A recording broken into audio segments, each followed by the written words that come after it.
Good morning. കഴിഞ്ഞ ക്ലാസ്സിൽ നമ്മൾ തിയറി ഓഫ് സ്ട്രക്ചേഴ്സിന്റെ first portion module 4 first portion നോക്കിയല്ലേ, സിമ്പിൾ ബെൻഡിങ്, പ്യുവർ ബെൻഡിങ് എന്ന് പറഞ്ഞിട്ട് ഫസ്റ്റ് പോർഷനാണ് നോക്കിയിട്ടുണ്ടായിരുന്നത്. നമുക്കത് ആ ഒരു ക്ലാസ്സിലൂടെ ഒന്നുകൂടെ പോയിട്ട് ഇന്നത്തെ ക്ലാസ്സിലേക്ക് വരാം കേട്ടോ.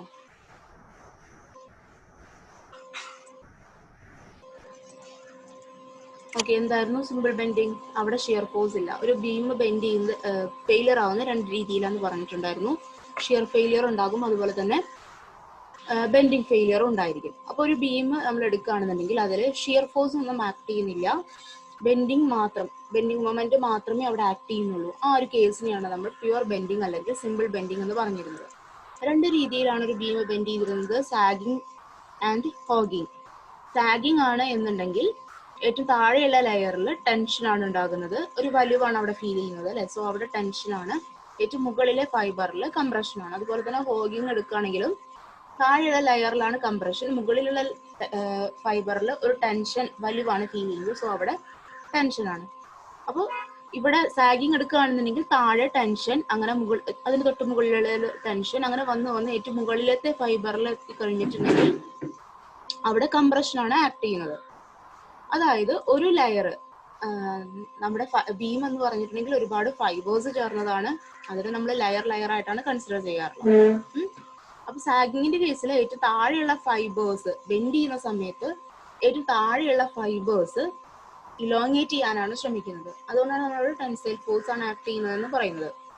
ഇനി ഏറ്റവും മുകളിലേക്ക് വരികയാണെന്നുണ്ടെങ്കിൽ ഇങ്ങനെയാണ് ബീം ബെൻഡ് ചെയ്യുന്നത് അല്ലെ, അപ്പൊ ഏറ്റവും മുകളിലുള്ള ഫൈബേഴ്സിന് ഷോർട്ടൺ ചെയ്യാനാണ് ടെൻഡൻസി ഉണ്ടായിരിക്കുക, അതുകൊണ്ടാണ് നമ്മളിവിടെ കംപ്രസീവ് ഫോഴ്സ് ആണെന്ന് പറയുന്നത്. അപ്പൊ ശ്രദ്ധിക്കുക, ഏതോ ഒരു ലെയറിൽ ഇവിടെ താഴെ ടെൻഷനാണ്, ടെൻഷൻ വന്ന് മുകളിലേക്ക് കംപ്രഷൻ ആകുന്നുണ്ട്. അതായത് ഏതോ ഒരു ലെയറിൽ ടെൻഷൻ കംപ്രഷനായി മാറുന്നുണ്ട്. കറക്റ്റായി പറയുകയാണെന്നുണ്ടെങ്കിൽ ഏതൊരു ലെയറിൽ സ്ട്രെസ് 0 ആണ്, കംപ്രസീവ് ഫോഴ്സ് ഉണ്ടാകുന്നില്ല, ടെൻസൈൽ ഫോഴ്സ് ഉണ്ടാകുന്നില്ല. അത്തരം ലെയേഴ്സിനെ പറയുന്ന പേരാണ് ന്യൂട്രൽ ലെയർ. നമ്മളിത് ലോഞ്ചിറ്റ്യൂഡൽ വ്യൂവിലാണ് ന്യൂട്രൽ ലെയർ പറയാം. ഓക്കെ, അപ്പൊ സാഗിങ്ങിന്റെ കേസിലെ ന്യൂട്രൽ ലെയർ ഇതാണ്, ഹോഗിങ്ങിന്റെ കേസിലെ ന്യൂട്രൽ ലെയർ ഇതാണ്. ദെൻ നോക്കാം, ഒരു സാഗിങ്ങിന്റെ കേസില് ന്യൂട്രൽ ലെയറിന് മുകളിലുള്ള സ്ട്രെസ് എന്ന് പറയുന്നത് കംപ്രസീവ് സ്ട്രെസ് ആണ്. അതുപോലെ ന്യൂട്രൽ ലെയറിന് താഴെ ബിലോ ന്യൂട്രൽ ലെയർ അവിടെ ആക്ട് ചെയ്യുന്നത് ടെൻസൈലാണ്. ഇനി നമ്മൾ ന്യൂട്രൽ ലെയർ എടുക്കുകയാണെന്നുണ്ടെങ്കിലോ അവിടുത്തെ സ്ട്രെസ് എന്താണ്? 0 ആയിരിക്കും. ന്യൂട്രൽ ലെയർ നമ്മൾ എടുക്കുകയാണെന്നുണ്ടെങ്കിൽ അവിടുത്തെ സ്ട്രെസ് 0 ആയിരിക്കും. അതുപോലെ തന്നെ ഹോഗിങ്ങിലും ന്യൂട്രൽ ലെയറിന് മുകളിൽ ടെൻസൈലും ന്യൂട്രൽ ലെയറിന് താഴെ കംപ്രസീവും ന്യൂട്രൽ ലെയറിൽ 0യും ആയിരിക്കും. ഓക്കെ, ഇതാണ് നമ്മൾ കഴിഞ്ഞ ക്ലാസ്സിൽ സ്റ്റാർട്ട് ചെയ്തത്. ഇനി നമ്മൾ അതിന്റെ ക്രോസ് സെക്ഷണൽ വ്യൂ എടുക്കുകയാണെന്നുണ്ടെങ്കിൽ സാഗിങ്ങിന്റെ കേസിലെ ക്രോസ് സെക്ഷണൽ വ്യൂവില് മുകളിൽ സിയും മുകളിൽ കംപ്രഷനും താഴെ ടെൻഷനും ആയിരിക്കും. ഹോഗിങ്ങിന്റെ കേസിൽ മുകളിൽ ടെൻഷനും താഴെ കംപ്രഷനും ആയിരിക്കും. അപ്പൊ നമുക്കതിന്റെ ഡെഫിനിഷൻ നോക്കാം. ന്യൂട്രൽ ലെയർ എന്ന് പറഞ്ഞിട്ടുണ്ടെങ്കിൽ pure bending causes tensile stress in one portion of beam and compressive stress in other. The layer between these portions where the stress is induced due to pure bending is 0 is the neutral layer. അപ്പോൾ നിങ്ങളുടെ neutral ലെയറിന്റെ definition ചോദിച്ചു കഴിഞ്ഞാൽ നിങ്ങൾ ഇത്രയും കാര്യങ്ങൾ എഴുതണം. Okay, അതുപോലെ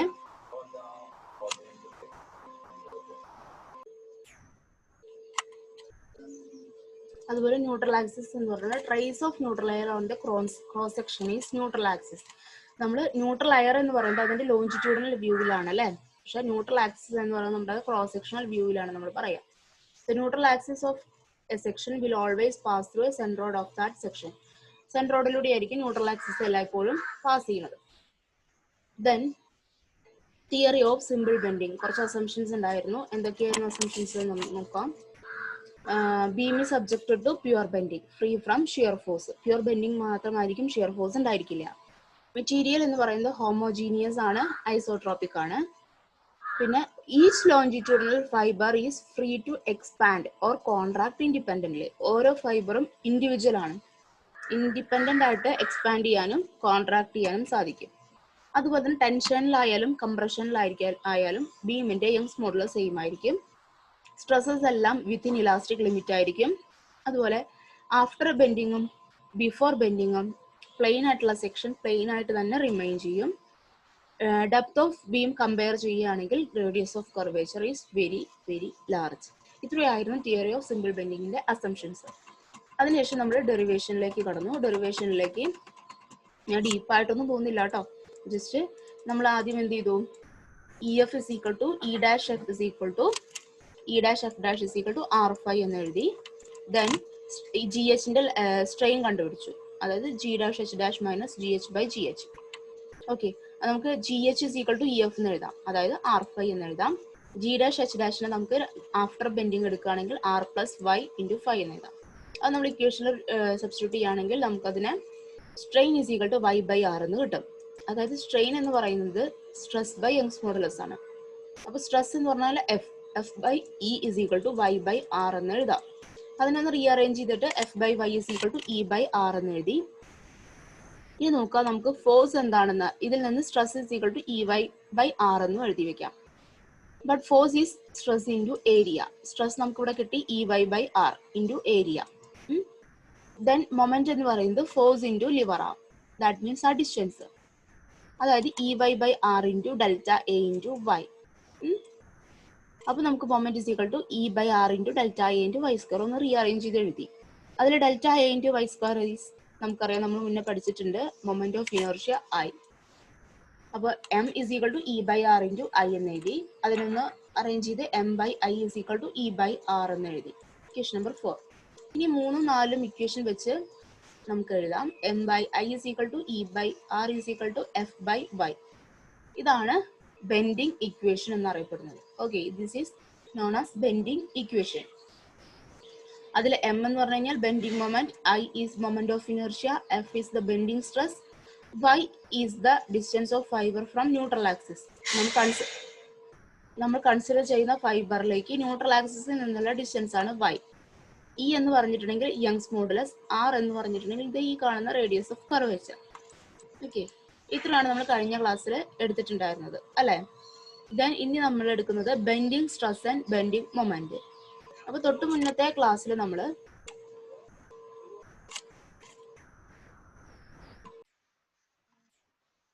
കഴിഞ്ഞ ക്ലാസ്സിൽ നമ്മൾ ബെൻഡിങ് സ്ട്രെസ്സും പുതിയതായിട്ട് നമുക്ക് ബെൻഡിങ് സ്ട്രെസ്സും ബെൻഡിങ് മൊമെന്റും സ്റ്റാർട്ട് ചെയ്യും. എന്താണ് ബെൻഡിങ് സ്ട്രെസ് എന്ന് നോക്കാം. ഓക്കെ, നമ്മുടെ ബെൻഡിങ് ഇക്വേഷൻ ഇതാണ്. M by I is equal to F by Y is equal to E by R. അതായിരുന്നു നമ്മുടെ ബെൻഡിങ് ഇക്വേഷൻ അല്ലേ. അപ്പൊ ബെൻഡിങ് സ്ട്രെസ്സിന്റെ ഡെഫിനിഷൻ ഇതാണ്. The resistance against bending offered by internal stress induced when a bending moment tries to bend a beam is bending stress. അതായത് ഒരു ബീമിലേക്ക് നമ്മൾ എക്സ്റ്റേണൽ ലോഡ് അപ്ലൈ ചെയ്യുകയാണെന്നുണ്ടെങ്കിൽ ആ ബീം ബെൻഡ് ചെയ്യാനായിട്ട് ട്രൈ ചെയ്യും അല്ലെ, ഒരു ബെൻഡ് ചെയ്യാനായിട്ട് ശ്രമിക്കും ബീം. ആ ബെൻഡിങ്ങിനെ എഗെയിൻസ്റ്റ് ആയിട്ട് അവിടെ ഉണ്ടാകുന്ന ഇന്റേണൽ സ്ട്രെസ്സിനെയാണ് ബെൻഡിങ് സ്ട്രെസ് എന്ന് പറയുന്നത്. ഒരു ബീമിലേക്ക് നമ്മൾ എക്സ്റ്റേണൽ ലോഡ് ആക്ട് ചെയ്യുകയാണെന്നുണ്ടെങ്കിൽ the beam tries to bend. Okay, അപ്പൊ ആ ബെൻഡിങ്ങിനെ എഗെയിൻസ്റ്റ് ആയിട്ട് അവിടെ ആക്ട് ചെയ്യുന്ന, അതിന് റെസിസ്റ്റ് ചെയ്യാൻ വേണ്ടി അവിടെ ആ ബീമിന്റെ ക്രോസ് സെക്ഷനകത്ത് ഓഫർ ചെയ്യുന്ന ഇന്റേണൽ സ്ട്രെസ്സിനെയാണ് നമ്മൾ ബെൻഡിങ് സ്ട്രെസ് എന്നതുകൊണ്ട് ഉദ്ദേശിക്കുന്നത്. ക്ലിയർ ആണോ? അപ്പൊ നമ്മുടെ ഈ ബെൻഡിങ് ഇക്വേഷനിലെ അവസാനത്തെ ഭാഗം F by Y is equal to E by R എടുക്കുകയാണെങ്കിൽ അതിലെ എഫ് എന്ന് പറയുന്നത് എന്താ, നമ്മൾ നേരത്തെ പറഞ്ഞിരുന്നു, that is bending stress. F is bending stress. Y എന്ന് പറഞ്ഞിട്ടുണ്ടെങ്കിൽ ന്യൂട്രൽ ആക്സിസിൽ നിന്ന് നമ്മൾ കൺസിഡർ ചെയ്യുന്ന ലെയറിലേക്കുള്ള ഡിസ്റ്റൻസ് ആണ്. ഇ എന്ന് പറഞ്ഞിട്ടുണ്ടെങ്കിൽ ആ മെറ്റീരിയലിന്റെ യങ്സ് മോഡുലസ് ആണ്. ഓക്കെ, ആർ എന്ന് പറഞ്ഞിട്ടുണ്ടെങ്കിൽ radius of curvature. R is the radius of curvature അല്ലെ. അപ്പൊ ഇതിൽ നിന്ന് നമുക്ക് F is equal to E by R into Y എന്ന് എഴുതാം. Stress is E by R into Y. ഇനി അങ്ങനെയല്ല, നമുക്ക് ഈ ഒരു പാർട്ട് എടുക്കുകയാണെന്നുണ്ടെങ്കിൽ, ഫസ്റ്റ് പാർട്ട് എടുക്കുകയാണെന്നുണ്ടെങ്കിൽ അതിൽ നിന്ന് എഫ് എന്ന് എഴുതാം. F is equal to M by I എന്ന് എഴുതാം. ആ രീതിയിൽ നമുക്ക് ബെൻഡിങ് സ്ട്രെസ്സിനെ ഇക്വേഷൻ ആക്കിയിട്ട് എഴുതാനായിട്ട് സാധിക്കും. നോക്കിക്കോളൂ, ഈ ഒരു റിലേഷനിൽ നിന്ന് നമുക്കൊരു കാര്യം മനസ്സിലാക്കാം. എന്താണ്? ഈ F is equal to E by R into Y ആണ്. ദാറ്റ് ഈസ് E എന്ന് പറയുന്നത് Young's modulus, R is the radius of curvature. Okay, അതൊന്നും വേരിയൻസ് അല്ല, കോൺസ്റ്റന്റ് ആയിരിക്കും. Y എന്ന് പറയുന്നത് നമ്മൾ കൺസിഡർ ചെയ്യുന്ന ഫൈബറിലേക്കുള്ള ഡിസ്റ്റൻസ് ആണ്. അത് കോൺസ്റ്റന്റ് ആയിരിക്കില്ല അല്ലെ. Y എന്ന് പറയുന്നത് 0 ടു അതിന് മാക്സിമം എത്രയാണോ അത് വരെ വേരി ചെയ്യാനായിട്ട് സാധിക്കും. അപ്പൊ നമുക്ക് ഇതിൽ നിന്നൊരു കാര്യം മനസ്സിലാക്കാം. F is directly proportional to Y. അതായത് bending stress is directly proportional to നമ്മൾ കൺസിഡർ ചെയ്യുന്ന ലെയറിലേക്കുള്ള ഡിസ്റ്റൻസ്. അതായത് നമ്മുടെ ന്യൂട്രൽ ആക്സിസ് ആണ് എടുക്കുന്നതെങ്കിൽ നമ്മൾ കൺസിഡർ ചെയ്യുന്ന ലെയറിലേക്ക് ന്യൂട്രൽ ആക്സിസിൽ നിന്നുള്ള ഡെപ്ത് ആണ് Y എന്ന് പറയുന്നത് അല്ലെ. അപ്പൊ നമ്മൾ കൺസിഡർ ചെയ്യുന്ന ആക്സിസ് ലെയർ എന്ന് പറയുന്നത് ന്യൂട്രൽ ആക്സിസിലെ ലെയർ ആണ് എന്നുണ്ടെങ്കിൽ അവിടുത്തെ Y 0 ആണ് അല്ലെ. ദാറ്റ് മീൻസ് അവിടുത്തെ സ്ട്രെസ് എന്താണ്? 0 ആയിരിക്കും. അത് തന്നെയായിരുന്നു നമ്മുടെ ന്യൂട്രൽ ആക്സിസ് ന്യൂട്രൽ ലെയറിലേക്ക് ഡെഫിനിഷൻ. എന്തായിരുന്നു? ബെൻഡിങ് സ്ട്രെസ് 0 ആയിട്ടുള്ള ലെയർ ആണ് ന്യൂട്രൽ ലെയർ. അതിന്റെ ക്രോസ് സെക്ഷണൽ വ്യൂവിന്റെ ട്രേസ് ആണ് ന്യൂട്രൽ ആക്സിസ് അല്ലെ. ഇനി Y ഡിസ്റ്റൻസ് കൂടുന്നതിനനുസരിച്ച് ബെൻഡിങ് സ്ട്രെസ് കൂടിക്കൊണ്ടിരിക്കും. അതായത് ഏറ്റവും മുകളിലുള്ള ഫൈബറിൽ, ഫാർക്കസ്റ്റ് ഫൈബറിൽ ബെൻഡിങ് സ്ട്രെസ് എന്തായിരിക്കും? മാക്സിമം ആയിരിക്കും. Bending stress will be maximum. Okay,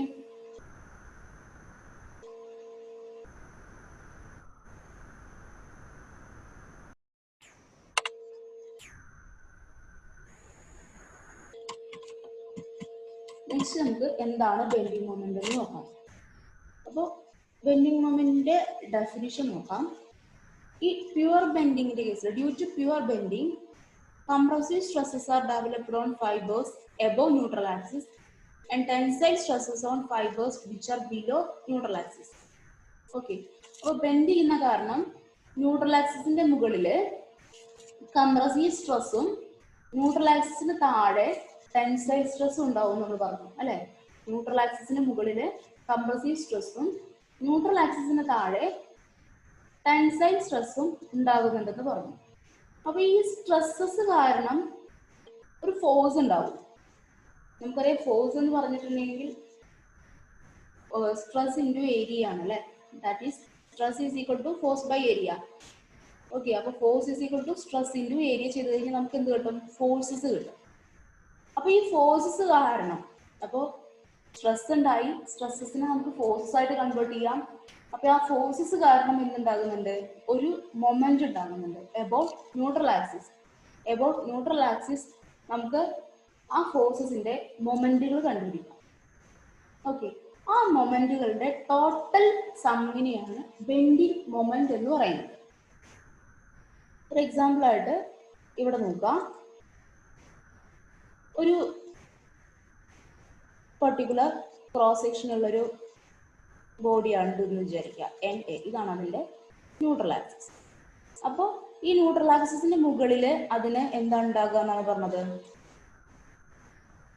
compression ആണ് ഉണ്ടാകുന്നത്. കംപ്രഷൻ ആണ് ഉണ്ടാകുന്നത്. താഴെയെല്ലാം ടെൻഷൻ ഉണ്ടാകും.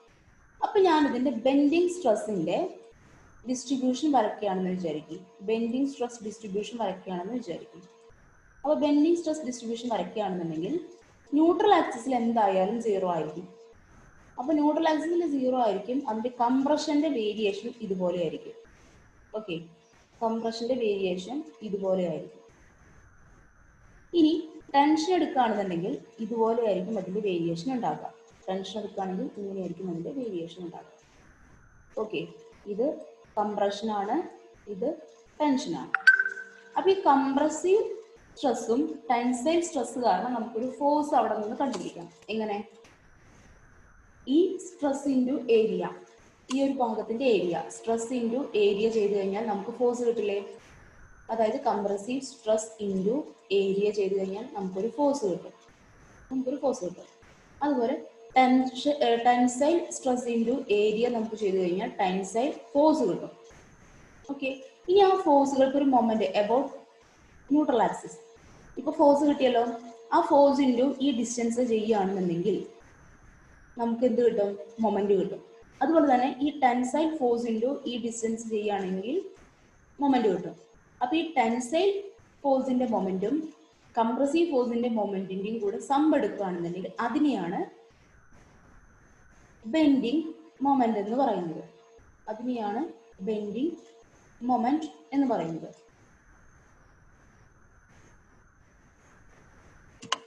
Then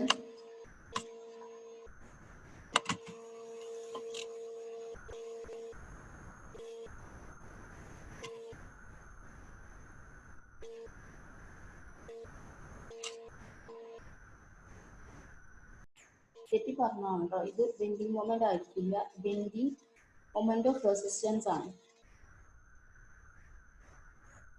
ഞാൻ സ്ലൈഡിൽ തിരിച്ചു തരാം, ഇത് മൊമെന്റ് ഓഫ് റെസിസ്റ്റൻസ് ആണ് കേട്ടോ. നിങ്ങൾ ലെക്ചർ നോട്ട് എഴുതുന്നുണ്ടായിരിക്കും, ലെക്ചർ നോട്ട് എഴുതുന്നുണ്ടെങ്കിൽ ഇത് തിരുത്തുക. This is not bending moment, moment of resistance. തെറ്റി പറഞ്ഞാണ്, സ്ലൈഡിൽ തെറ്റ് ചിന്തിക്കാതെ പറഞ്ഞു പോയതാണ് കേട്ടോ. നമുക്ക് പറയാം moment of resistance is the resistance offered by the section against the applied moment. Moment of റെസിസ്റ്റൻസിന്റെ ഡെഫിനിഷൻ ചോദിക്കുകയാണെങ്കിൽ നിങ്ങൾ ഇത്രയും കാര്യങ്ങൾ വേണം പറയാനായിട്ട്. ഓക്കെ, ശ്രദ്ധിച്ചില്ല ഞാൻ, എനിക്ക് പറ്റിയ തെറ്റാണ്. ഇത് മൊമെന്റ് ഓഫ് റെസിസ്റ്റൻസ് ആണ്, തിരുത്തുക കേട്ടോ. മൊമെന്റ് ഓഫ് റെസിസ്റ്റൻസ് ആണ്. തിരുത്തി എഴുതിയോ? ഓക്കെ, അപ്പൊ നമുക്ക് അടുത്ത സ്ലൈഡിലേക്ക് പോവാം. നെക്സ്റ്റ് നമ്മൾ നോക്കാൻ പോകുന്നത് സെക്ഷൻ മോഡുലസ് അല്ലെങ്കിൽ modulus of section. Section modulus അല്ലെങ്കിൽ മോഡുലസ് ഓഫ് സെക്ഷൻ. നമ്മുടെ ബെൻഡിങ് ഇക്വേഷൻ ഇതായിരുന്നു, m by i is equal to f by y is equal to e by r. n by i is equal to f by y is equal to e by r. അതിൽ നിന്ന് f എന്ന് പറഞ്ഞു കഴിഞ്ഞാൽ bending stress ആണ് എന്ന് പറയുന്നത് m by i into y. m by i into y, ആദ്യത്തെ രണ്ട് പാർട്ട് എടുക്കുകയാണെങ്കിൽ m by i into y. അതായത് മാക്സിമം ബെൻഡിങ് സ്ട്രെസ് എന്ന് പറഞ്ഞിട്ടുണ്ടെങ്കിൽ f max is equal to m by i into y max. Maximum stress എവിടെ ഉണ്ടാകുന്നത്? Farthest ലെയറിലായിരിക്കും അല്ലേ? ഓക്കെ, ന്യൂട്രൽ ആക്സിസിന് ഫാർഫസ്റ്റ് ഫൈബറിലായിരിക്കും മാക്സിമം ബെൻഡിങ് സ്ട്രെസ് ഉണ്ടായിരിക്കുക. So F max is equal to m by i into y max എന്ന് എഴുതാം. Clear? പക്ഷേ നമ്മൾ ഡിസൈൻ ചെയ്യുമ്പോൾ ഏത് ഡിസൈൻ എടുക്കുകയാണെന്നുണ്ടെങ്കിലും നമ്മൾ മാക്സിമം ബെൻഡിങ് സ്ട്രെസ് വരെ ഡിസൈൻ ചെയ്യില്ല. കാരണം എന്താ വെച്ചാൽ, അതായത് ഏത് ഡിസൈൻ എടുക്കുകയാണെങ്കിൽ ഇപ്പോൾ ഒരു ബീമിന്റെ കാര്യം എടുക്കുകയാണെന്നുണ്ടെങ്കിൽ അതിന് മാക്സിമം ബെൻഡിങ് സ്ട്രെസ്സിന്റെ വാല്യൂ എടുത്തല്ല നമ്മൾ ഡിസൈൻ ചെയ്യുക. കാരണം അപ്പോൾ ഫെയിലിയർ കണ്ടീഷൻ ചാൻസ് കൂടുതലാണ്, ഫെയിലിയർ ആവാനുള്ള ചാൻസ് കൂടുതലാണ്. അപ്പോൾ നമ്മൾ ഫാക്ടർ ഓഫ് സേഫ്റ്റി ഒക്കെ അപ്ലൈ ചെയ്ത്, നമ്മൾ സെക്കൻഡ് മൊഡ്യൂളിലൊക്കെ പഠിച്ചിട്ടുണ്ടായിരുന്നു, ഫാക്ടർ ഓഫ് സേഫ്റ്റി ഒക്കെ അപ്ലൈ ചെയ്ത് ഒരു വാല്യൂ നമ്മൾ കണ്ടുപിടിക്കും. അതായത് മാക്സിമം ബെൻഡിങ് സ്ട്രെസ്സിനേക്കാളും കുറവായിട്ടുള്ള ഒരു വാല്യൂ കണ്ടുപിടിക്കും. ആ വാല്യൂ വെച്ചാണ് നമ്മൾ ഡിസൈൻ കാൽക്കുലേഷൻ ഒക്കെ ചെയ്യുക. അപ്പോൾ നിങ്ങൾ സ്ട്രക്ചറൽ ഡിസൈൻ എന്ന് പറഞ്ഞ സബ്ജക്റ്റിൽ പഠിക്കും. അപ്പോൾ ആ വാല്യൂ വെച്ചാണ് നമ്മൾ ഡിസൈൻ ചെയ്യുന്നത്. ഈ മാക്സിമം ബെൻഡിങ് സ്ട്രെസ് നമ്മൾ എടുക്കില്ല. അപ്പോൾ സേഫ് ആയിട്ടുള്ള ഡിസൈനിൽ നമ്മൾ പെർമിസിബിൾ സ്ട്രെസ് കണ്ടുപിടിക്കും. ഫാക്ടർ ഓഫ് സേഫ്റ്റി ഒക്കെ അപ്ലൈ ചെയ്തിട്ട് പെർമിസിബിൾ സ്ട്രെസ് കണ്ടുപിടിക്കും. അപ്പോൾ F permissible stress is equal to m by i into y max. Okay, അപ്പോൾ നമുക്ക് ഇതിനെ ഈ ഒരു ഇക്വേഷനിൽ നിന്ന് മാക്സിമം മൊമെന്റ് കണ്ടുപിടിക്കാം. m is equal to f permissible into i by y max. Okay, m is equal to ഈ ഒരു ഇക്വേഷനിൽ നമുക്ക് ഇങ്ങനെ എഴുതാം, m is equal to f permissible into i by y max. Okay, ഈ ഒരു ഇക്വേഷനിൽ നിന്നാണ് കണ്ടുപിടിക്കുന്നത് f permissible into i by y max. അതിനകത്ത് ഈ i by y maxനെ പറയുന്ന പേരാണ് section modulus z. Section modulus z, i by y max. i എന്തായിരുന്നു? മൊമെന്റ് ഓഫ് ഇനേർഷ്യ, ആ പെർട്ടിക്കുലർ സെക്ഷന്റെ moment of inertia. y max എന്തായിരുന്നു? ന്യൂട്രൽ ആക്സിസിൽ നിന്ന് ഫാർദസ്റ്റ് പോയിന്റിലേക്കുള്ള ഡിസ്റ്റൻസ്. ന്യൂട്രൽ ആക്സിസിൽ നിന്ന് ഫാർദസ്റ്റ് ഫൈബറിലേക്കുള്ള ഡിസ്റ്റൻസ് ആണ് y max. So moment is equal to F permissible into z എന്ന് നമുക്ക് ഇതിന് എഴുതാം. i by y max നമുക്ക് z എന്ന് എഴുതാം. അപ്പോൾ സെക്ഷൻ മോഡുലസ് z അല്ലെങ്കിൽ മോഡുലസ് ഓഫ് സെക്ഷൻ z എന്ന് പറഞ്ഞിട്ടുണ്ടെങ്കിൽ it is i by y max. അപ്പോൾ നമുക്ക് സെക്ഷൻ മോഡുലസ് ഇങ്ങനെ ഡിഫൈൻ ചെയ്യാം. It is the ratio of moment of inertia I about its neutral axis to the distance of the farthest fiber from neutral axis is known as section modulus. അപ്പോൾ ഇതിന്റെ definition ആണ് ഇപ്പോൾ നമ്മൾ പറഞ്ഞത്. ഈ equation തന്നെ definition ആക്കി പറഞ്ഞു തന്നെ. Moment of inertia by distance from neutral axis, distance to the farthest fiber from neutral axis. ആ റേഷ്യോനെയാണ് സെക്ഷൻ മോഡുലസ് എന്ന് പറയുന്നത്. ഇനി നമ്മൾ നോക്കുന്നത് section modulus for standard section. ഒരു സ്റ്റാൻഡേർഡ് സെക്ഷൻസിന്റെ സെക്ഷൻ മോഡുലസ് ആണ് നമ്മൾ ഇനി നോക്കാനായിട്ട് പോകുന്നത്. ഫസ്റ്റ് നമുക്ക് റെക്ടാങ്കുലർ സെക്ഷൻ നോക്കാം. ഇപ്പോൾ rectangular section of depth D, അതിന്റെ ന്യൂട്രൽ ആക്സിസ് ഇതാണ്. അങ്ങനെയാണെന്നുണ്ടെങ്കിൽ ഇത് d/2, ഇത് d/2. Moment of inertia I എന്ന് പറഞ്ഞാൽ നമുക്കറിയാലോ bdq/12. Ymax എന്ന് പറഞ്ഞു കഴിഞ്ഞാൽ ഫാർദസ്റ്റ് ന്യൂട്രൽ ആക്സിസിൽ നിന്ന് അതിന്റെ ഏറ്റവും അറ്റത്തുള്ള ഫൈബറിലേക്കുള്ള ഡിസ്റ്റൻസ്, അതാണ് d/2. ഓക്കെ, ന്യൂട്രൽ ആക്സിസിൽ നിന്ന് ഏറ്റവും അറ്റത്തുള്ള ഫൈബറിലേക്കുള്ള ഡിസ്റ്റൻസ് ആണ് d/2. അങ്ങനെയാണെങ്കിൽ section modulus Z is equal to എന്തായിരിക്കും? I/Ymax. ദാറ്റ് ഈസ് I എന്ന് പറഞ്ഞു കഴിഞ്ഞാൽ bdq/12 Ymax എന്ന് പറഞ്ഞു കഴിഞ്ഞാൽ d/2. നമുക്ക് കിട്ടും bd²/6 എന്ന് കിട്ടും. അപ്പോൾ ഒരു റെക്ടാങ്കുലർ സെക്ഷന്റെ സെക്ഷൻ മോഡുലസ് എന്ന് പറയുന്നത് bd²/6. പ്രോബ്ലം വരും കേട്ടോ. റെക്ടാങ്കുലർ സെക്ഷന്റെ സെക്ഷൻ മോഡുലസ് എന്ന് പറയുന്നത് bd²/6. കാണാതെ പിടിച്ചേക്കേണ്ട കാര്യമില്ല അല്ലെ. മൊമെന്റ് ഓഫ് ഇനർഷ്യ എന്തായാലും നമ്മൾ ബൈ ഹാർട്ട് ചെയ്യും. So moment of inertia by Ymax ചെയ്താൽ മതി. I/Ymax ചെയ്താൽ പോരെ സെക്ഷൻ മോഡുലസ് കാണാനായിട്ട്. അപ്പൊ ഇതൊന്നും നമ്മൾ ബൈ ഹാർട്ട് ചെയ്യാനായിട്ട് നിൽക്കണ്ട. ഇനി അടുത്തതാണ് സർക്കുലർ സെക്ഷൻ. സർക്കുലർ സെക്ഷന്റെ കേസിൽ മൊമെന്റ് ഓഫ് ഇനർഷ്യ എന്ന് പറയുന്നത് എന്താണ്? πd⁴/64. πd⁴/64 ആണ് സർക്കുലർ സെക്ഷന്റെ കേസിലുള്ള മൊമെന്റ് ഓഫ് ഇനർഷ്യ. അപ്പൊ അതിന്റെ Ymax എന്തായിരിക്കും? ന്യൂട്രൽ ആക്സിസിൽ നിന്ന് ഫാർദസ്റ്റ് പോയിന്റിലേക്കുള്ള distance, again d/2. So section modulus Z is equal to I/Ymax is equal to πd⁴/64/d/2. എന്ത് വരും? πd²/32. πd²/32. ഓർക്ക, സർക്കുലർ സെക്ഷന്റെ മൊമെന്റ് ഓഫ് ഇനർഷ്യ എന്തായിരുന്നു? സർക്കുലർ സെക്ഷന്റെ മൊമെന്റ് ഓഫ് ഇനർഷ്യ πd⁴/64. ഈ സർക്കുലർ സെക്ഷന്റെ പോളാർ മൊമെന്റ് ഓഫ് ഇനർഷ്യ എന്തായിരുന്നു? πd⁴ divided by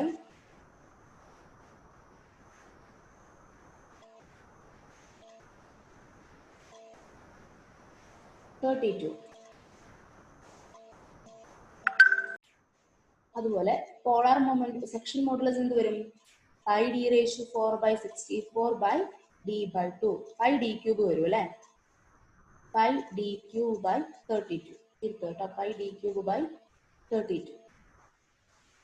അപ്പോൾ ഈ മൂന്ന് വാല്യൂ നമ്മൾ അറിഞ്ഞിരിക്കണം. സെക്ഷൻ മോഡുലസ് ആണെങ്കിൽ πd³/32, മൊമെന്റ് ഓഫ് ഇനർഷ്യ ആണെങ്കിൽ πd⁴/64. ഇനി പോളാർ മൊമെന്റ് ഓഫ് ഇനർഷ്യ ആണെന്നുണ്ടെങ്കിൽ πd⁴/32. ഓക്കെ, ഇത് πd³ ആണ് കേട്ടോ. ഞാൻ സ്ലൈഡിൽ കിട്ടാം. നെക്സ്റ്റ് അടുത്തത് ഹോളോ റെക്ടാങ്കുലർ സെക്ഷൻ. ഇതാണ് ഒരു ഹോളോ റെക്ടാങ്കുലർ സെക്ഷൻ. ഏറ്റവും പുറമേയുള്ള വിഡ്ത്ത് ബി, ഉള്ളിലുള്ള വിഡ്ത്ത് സ്മോൾ ബി. ഏറ്റവും പുറമേയുള്ള ഡെപ്ത് ക്യാപിറ്റൽ ഡി, ഉള്ളിലുള്ള ഡെപ്ത് സ്മോൾ ഡി. അങ്ങനെയാണെന്നുണ്ടെങ്കിൽ ഇതെല്ലാം നമ്മൾ പഠിച്ചിട്ടുള്ളതാണ്. വലിയ റെക്ടാങ്കിളുടെ മൊമെന്റ് ഓഫ് ഇനർഷ്യ മൈനസ് ചെറിയ റെക്ടാങ്കിളുടെ മൊമെന്റ് ഓഫ് ഇനർഷ്യ. അപ്പോൾ bdq/12 minus small letter bdq/12.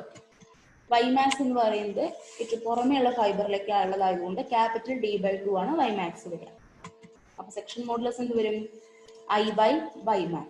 bdq/12 minus bdq/12/d/2 ചെയ്യുമ്പോൾ നമുക്ക് bdq minus small letter bdq/6d ആയിരിക്കും ഹോളോ റെക്ടാങ്കുലർ സെക്ഷന്റെ സെക്ഷൻ മോഡുലസ്. ഇനി ഹോളോ സർക്കുലർ സെക്ഷൻ എടുക്കുകയാണെന്നുണ്ടെങ്കിൽ ആ ഒരു ഇതിന്റെ മൊമെന്റ് ഓഫ് ഇനർഷ്യ എന്ന് പറയുന്നത് വലുതിന്റെ മൊമെന്റ് ഓഫ് ഇനർഷ്യ മൈനസ് ചെറുതിന്റെ moment of inertia. πd⁴/64 minus, net clear ആണല്ലേ? πd⁴/64 Ymax again d/2. Section modulus നമുക്ക് എന്ത് വരും? πd⁴ minus small letter πd⁴/32. ഇതായിരിക്കും ഹോളോ സർക്കുലർ സെക്ഷന്റെ സെക്ഷൻ മോഡുലസ്. ഓക്കെ, അപ്പോൾ നമ്മൾ ഇത് നോക്കിയത് എന്താണ്? Bending stress, moment of resistance നോക്കി, Then section modulus നോക്കി. Section modulus in case of rectangular section, circular section, hollow rectangular section, hollow circular section. ഇത്രയാണ് നമ്മൾ ഇന്നത്തെ ക്ലാസ്സിൽ എടുക്കുന്നത്.